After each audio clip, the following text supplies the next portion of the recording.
Այսօր ապարանում կնքվեց բարեկամական հուշագիր Բուլղարիայի Կասպիչյան համայնքի և Ապարան համայնքի միջև։ Ապարան և Կասպիչյան համայնքները դարձան քույր քաղաքներ և պատրաստ են միասին համագործակցել բնապահպանման, բիզնես, մշակույթի և կրթության, ինչպես նաև տնտեսական զարգացման ոլորտներում։ Մեզ համար բավականին լավ և հետաքրքիր անակնկալ էր երգի պրեմիերան, քանի որ մենք միշտ հայտում ենք մեր երախտագիտությունը բոլղար ժողովրդի, որտեղ քաջ գիտենք, լավ գիտենք, որ մեր ազգային հերոսները Անդրանիկ Օզանյան, Նժդե Էդրո, որ Բուլղարիայում երկար տարիներ ապրել են և ինչ վերաբերմունք են ստացել բոլղար ժողովրդի կողմից, ուստի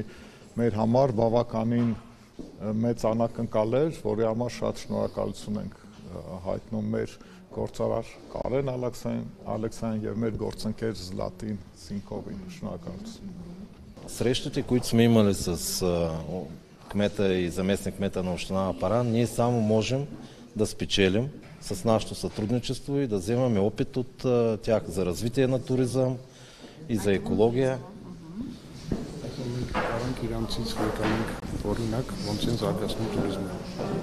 Երկու համայնքների բարեկամական հարաբերությունների սկիզբը դրել է գործարար Կարեն Ալեքսանյանը։ Իդեպ նշենք, որ այսօր հուշագրի ստորագրումից հետո տեղի ունեցավ Ապարան երգի պրեմիերան, որը կատարում էր Բուլղարիայի էստրադային հայտնի երգչուհի թուրքական արմատներով Նատաշա Մոլիան։ Կարեն Ալեքսանյանը այս երգը նվիրեց Ապարանի համայնքապետարանին։